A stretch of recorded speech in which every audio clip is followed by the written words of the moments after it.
It's time to pull up a chair. We've got another captivating story for you today in the AGS stories. Intense negative emotions are not typically something we want to associate with how our loved ones feel about us, especially from our children. However, as with any deeply bonded relationship, powerful emotions, including extreme resentment, can sometimes arise between parents and children. Today on the AGS stories, extreme resentment is a strong term. My daughter blocked me from attending her wedding, so I canceled the wedding venue I had paid for. Only children can break your heart in a way no one else ever could. It's so true. I'm a man in his late 50s, caught in a situation that no parent ever imagines they would experience. My daughter, Lily, 30 years old, blocked me from attending her wedding, and to make matters worse, I had been the one paying for the entire event. She had always been a difficult child to raise. There were so many sleepless nights, so many arguments, but as a parent, I did everything I could to provide for her, protect her, and give her the best possible future. But what happened just days before her wedding shattered me to the core. Lily and her fiancé, Tom, were struggling financially. They couldn't afford a decent wedding, so I stepped in, offering to pay for it as a gift. I was happy to contribute. After all, this was the beginning of a new chapter in her life. I thought that, at least, my daughter would appreciate this gesture, considering everything I had done for her over the years. But it wasn't just a wedding that I was funding. I was also helping her get on her feet after years of financial instability. I had always been there for Lily. When she was caught stealing in high school, I covered for her, speaking to the principal, even though I knew what she'd done was wrong. When she was caught drinking underage at college, I paid her fines and got her a lawyer. I did everything I could to shield her from the consequences of her own mistakes, but she never seemed to appreciate it. She acted like I was just supposed to do these things because I was her father. So when she and Tom told me they couldn't afford the wedding, I didn't hesitate to step in. It was supposed to be a fresh start, a celebration of love and commitment. Yet, it quickly turned into a nightmare. Lily was distant, colder than usual, but I brushed it off. I thought she was just stressed about the wedding. After all, who wouldn't be? But the truth became painfully clear when I tried to call the wedding planner a few days before the event. I needed to add a couple of guests to the list, my brother included, but the wedding planner told me that the guest list was full. I thought it was strange, so I asked him to send me the list so I could take a look. To my shock, the planner told me that Lily had specifically instructed him not to share it. That's when it hit me. I wasn't even supposed to be on the list. I was paying for this wedding, and yet I wasn't even going to be invited. I was furious. I told the planner to comply with my request because, after all, I was her father and the one financing everything. Reluctantly, he agreed, but when I saw the list, my heart sank. My wife, Rebecca, and I weren't on it.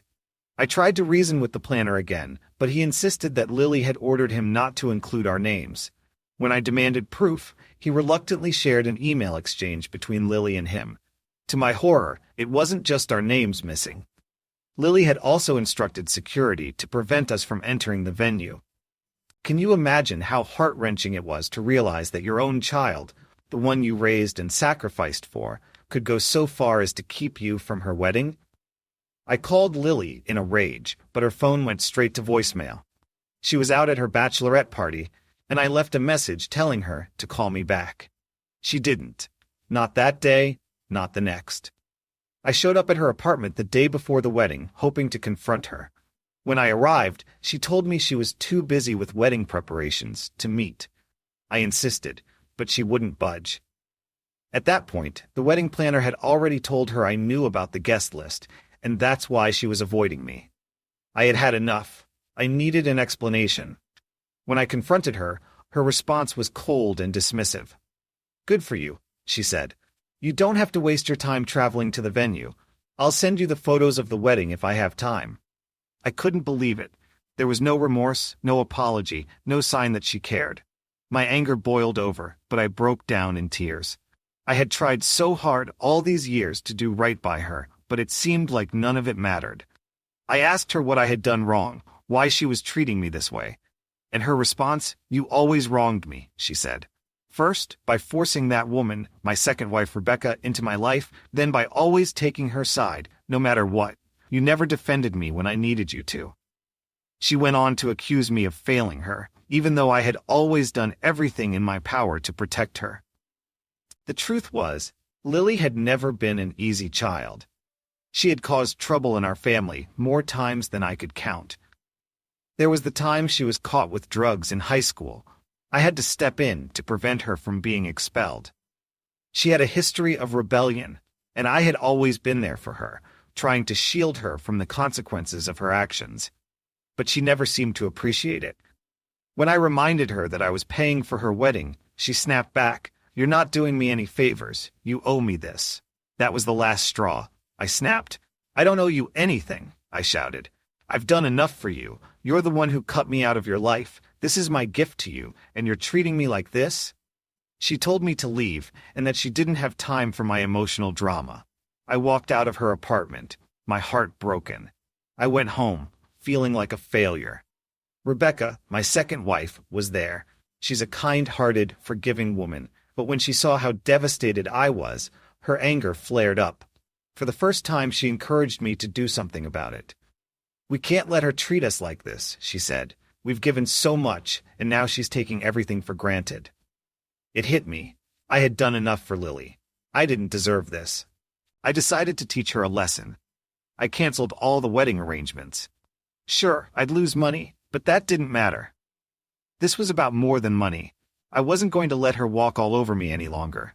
I even thought about canceling the wedding planner, but I didn't want to alert Lily in case she tried to pull another fast one. My goal was simple: ruin her big day, the one she was making me pay for. The day of the wedding arrived, and when the wedding planner and the vendors showed up at the venue, they were turned away. Chaos ensued when the security had to show the cancellation email. The planner called me, asking for the final payment. I told them it was no longer my problem. They needed to get the money from Lily. To my satisfaction, Lily showed up at the venue, only to be stopped by security. There was a confrontation, and she almost got arrested for trespassing. She tried calling me, but I had blocked her number. I wasn't hiding from her. I just needed peace. When she showed up at my house, I didn't let her in. I had already decided I wasn't going to let her hurt me with her words any longer. I didn't care what anyone else thought. This was about me standing up for myself. For too long, Lily had treated me like a doormat. It was time she paid the price for her actions, and maybe, just maybe, she'd finally understand how much I had sacrificed for her. I know my parents weren't happy with what I had done. They told me, "You can't be ruthless to your children, no matter how cruel they are to you." But I told them, she brought this on herself. She's been selfish and manipulative for years. The guilt still lingers, but deep down, I know I did the right thing. I don't know why I'm writing this. Maybe it's because I still can't shake the feeling of betrayal. Or maybe it's because I'm trying to justify my actions to myself. But putting this down on paper has helped me process my feelings. I'm not proud of what happened, but I'll never let anyone, even my own daughter, treat me like I don't matter. Well, I'll be. The first thing I'm going to say is that I'm honestly shocked that she would treat her father this way, especially after all the sacrifices he made for her. That said, stay firm in your decision.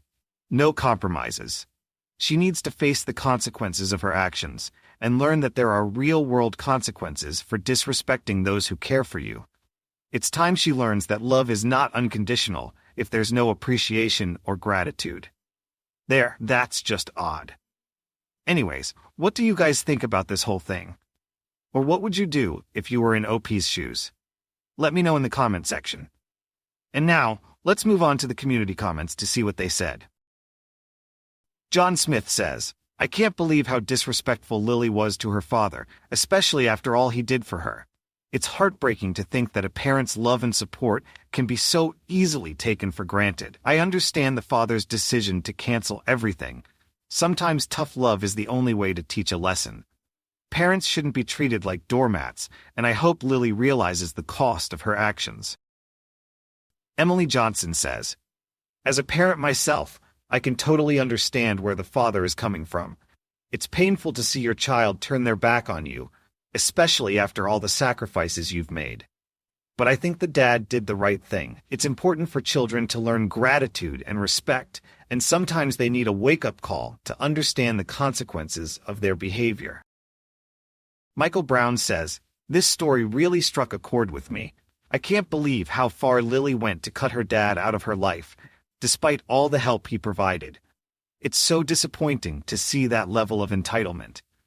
The father's actions, though harsh, were a wake-up call for her. Parents shouldn't have to beg for respect from their children, and sometimes the only way to teach them is by showing them the consequences of their choices. Jessica Davis says, "This sounds almost exactly like my sister Cheryl. She has borderline personality disorder and has basically ended up at war with every friend or relative she's ever known. For her wedding, she suddenly was being so kind to my dad as he was paying for it. 'How's your health?' she would suddenly ask my dad as she waited for the money from my dad for the wedding. On the day of her wedding, her behavior was awful. Pushing me out of photos, refusing to take photos with my grandmother, and basically ignoring my parents. The day after her wedding, she told my dad she didn't want to speak with him ever again. She then went 15 years without ever saying a word to me, my dad, mom, grandmother, uncles, aunt, and anyone else. She's recently come back into my parents' lives. She's now a deadbeat who's defaulted on her school loans and is here for inheritance from my elderly parents. People don't change." Update. Thanks for all the moral support. I didn't expect that people would laud me for my actions. I thought I'd be called an a-hole for being so vindictive toward my own daughter. Some of you asked about the background of Lily's hatred toward us. Sorry I missed that point earlier. I didn't know how to explain it, but here are the details. My second wife, Rebecca, 45, is a kind-hearted woman who has been my rock for years. Lily, my daughter from my first marriage, is now 30. Her mother, my first wife, and I separated when Lily was 7. She found someone new and left me for him. They were moving to Europe and didn't want Lily, so I ended up with custody of her. When Lily was 13, I remarried Rebecca, and that's when things started to go downhill. Lily hated Rebecca with all her heart. It was understandable back then, as a teenager, to feel like someone was trying to replace her mother. Rebecca, a teacher and a trained child counselor, assured me that with time, Lily would understand. She'd see that I too needed a partner, someone to share my life with. I had hoped that Lily would grow out of her resentment as she became an adult, but things never improved. Lily was far from grateful for anything I had done. I parented her alone for 5 years after her mother left us. Rebecca and I had been married for 5 years, and I thought Lily would eventually appreciate that. But Lily was relentless in her hostility toward us. At one point, I sent Lily to live with my sister. My sister had a daughter of Lily's age, so I thought she might find some companionship there. Things went smoothly for a few months, but not long after, my sister gave up. Lily fought constantly with her cousin, and my sister didn't want it to affect her daughter's grades. So, I had to bring Lily back home, but it didn't stop there. During her high school years, Lily became more rebellious. She refused to come back home and insisted on staying with my parents. They lived farther away from her school, but I didn't mind. As long as she was happy and safe, I would do anything to make her comfortable. That is, until I found out that she was sneaking out at night, getting involved with bad company, doing drugs, and even dating a bully. Her high school grades plummeted, and she was forced to repeat the year. The following years weren't any better. I worked hard to get her into a decent college, but she continued down a dark path. She got involved with even worse people, took more drugs, and ended up in rehab twice. Lily has always been a burden, not out of malice but because of her own deep issues and refusal to take responsibility for her actions. She embarrassed me, caused me stress, and tested my patience in every way, but through all of it, Rebecca stood by me. She never asked me to abandon Lily, even when everything felt impossible. She was the one who kept urging me to be patient, to not give up on Lily, no matter how difficult she became. Lily's issues came from 2 things. First, my remarriage, and second, my marriage to Rebecca. Rebecca is of Middle Eastern descent and grew up in difficult circumstances. She came from a family who fled a war-stricken zone, and despite everything, she became a self-made woman. She worked hard to achieve a master's degree, got a well-paying teaching job, and built a life for herself. But Lily saw her as a gold digger, claiming that Rebecca only married me for my money. Lily didn't understand that Rebecca loved me for who I am, not for what I had. But Lily, blinded by her own bitterness, constantly accused Rebecca of being with me for the wrong reasons. She didn't understand that Rebecca had given up her own dreams to care for me and her, all while supporting me financially and emotionally. It was hard for me to see how Lily became so bitter, but she could never understand the sacrifices I had made for her. When it came time for Lily's wedding, I had done everything I could to help her. She and her fiancé were struggling financially, and I stepped in to pay for the wedding. I thought she would be grateful for the support, but as the wedding day approached, I was blindsided by the fact that I wasn't even invited. I had paid for everything, but she had blocked me from attending. When I confronted her, her words were cold and dismissive. She said I didn't deserve to attend because I had always sided with Rebecca and never defended her. I tried to reason with her, but it was clear that she had no intention of understanding my side. It was as if everything I had done for her didn't matter at all. That's when I decided to cancel everything.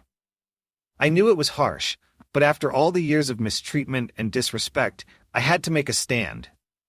I wasn't going to let her treat me like this. So, I canceled the wedding arrangements and walked away. When Lily found out, she was furious. She tried to contact me, but I had blocked her number.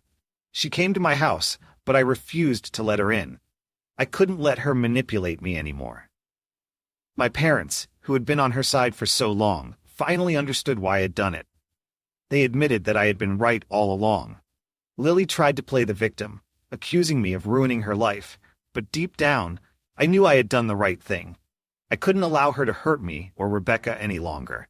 I had given her everything, and all she had done was push me away.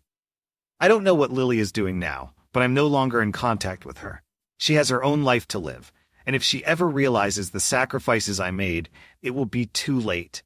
I've done all I can for her, and now it's time to live my life in peace, without her constant manipulation and disrespect. I don't feel any guilt now, knowing that she had misbehaved with my parents. The poor souls are in their late 70s, and they have always loved and protected her. Lily deserved to be abandoned. It sounds like Lily had some serious abandonment issues and was taking them out on Rebecca. It was about time you stopped paying for that credit card. She was 27 years old, and why would you continue to pay for a credit card when you know she has had drug problems in the past? Update. Hey everyone, I know it's been over a year since my last update, but I've been in constant touch with everyone who commented and sent me messages. A few weeks ago, I found out that Lily had secretly married her fiancé in a private ceremony with just their closest friends. I was genuinely happy for her, wishing her all the best in her new life. However, I had lost touch with her on social media, so I had no idea what was going on in her life. Then one day, my niece called me, saying that Lily had moved to a neighboring city with her husband. She posted it on Facebook, and life seemed to be running smoothly for her.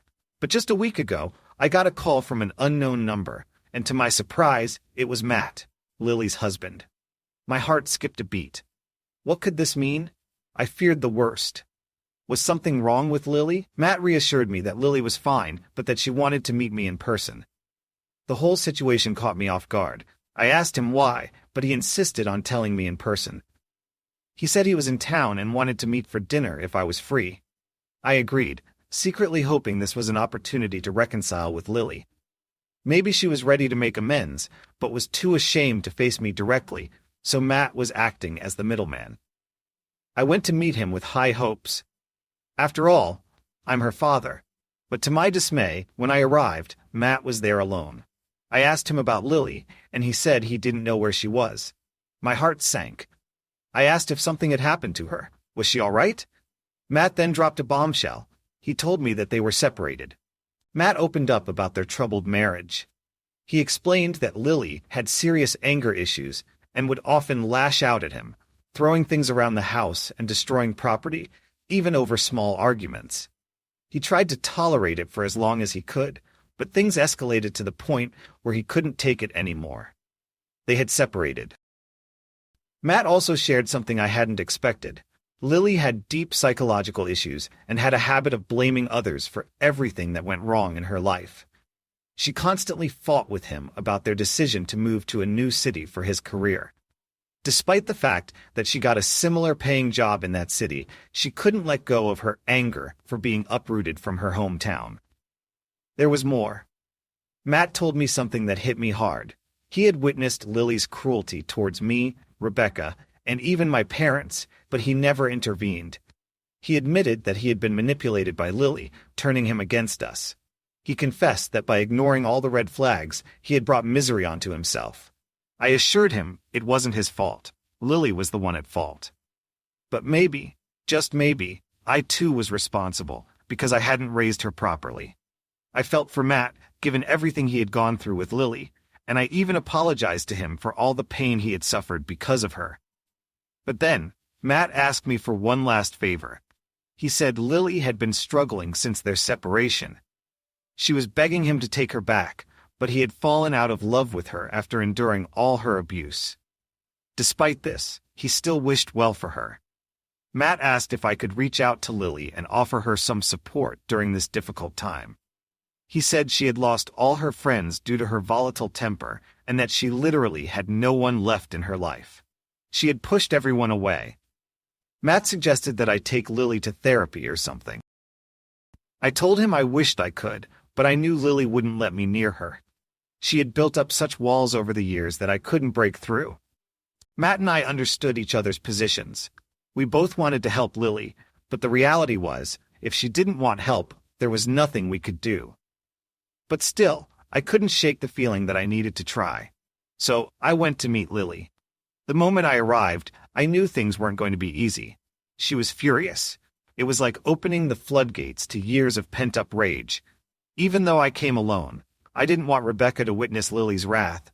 Lily didn't hold back. She unleashed a torrent of insults on me and Rebecca, blaming us for everything. I did my best to calm her down, apologizing for all the pain she had experienced. But instead of accepting responsibility for her own actions, Lily dug into the past, pulling out all the painful memories. She yelled that she hated Rebecca so much that she wished harm upon her. She admitted to blocking us from her wedding because she couldn't stand the idea of introducing Rebecca as her stepmom. She was embarrassed by her and ashamed of me for marrying her. The confrontation only worsened. Lily didn't care about my apology or my attempts to reason with her. She chased me out of the house, screaming and accusing me of being the cause of all her miseries. She wouldn't listen, and I realized that no matter what I did, I couldn't reach her. Oh, I don't know if I was right or wrong, and honestly, I don't really care anymore. I just want her to get out of this situation, but I don't know how to help her. The truth is, people don't change unless they want to change. I'm not sure there's anything else I can do for her. What do you think? Am I doing the right thing? Should I keep trying to help, or is it time to let her figure things out on her own? I'm at a loss here. Update. Thank you all for the overwhelming moral support. Honestly, I was a wreck when I updated you last time. The anxiety and turmoil were unbearable, but this community really helped me clear my head. Rebecca, ever the calm voice in my chaos, suggested I reach out to Lily's best friend from high school. Her family lived next door to us for years, so we knew each other well. She had moved to South Africa, but I still managed to track her down on social media. I explained the situation to her and asked if she could reach out to Lily. I knew this was a gamble, but I had a hunch Lily would listen to her. After all, she was the one person Lily had never fought with. Thankfully, she agreed to help. She promised to talk to Lily and hopefully convince her to see a therapist. I can't express how relieved I felt when I found out that Lily actually agreed to go to therapy. A week ago, things started to take a turn for the better. Lily reached out to my parents. She apologized for the years of cruelty and anger, admitting that her hatred had spiraled so out of control that she couldn't even recognize herself. But, as expected, she told them that she would never forgive me. She still blamed me for everything that went wrong in her life. It was hard to hear, but there was something different in her tone.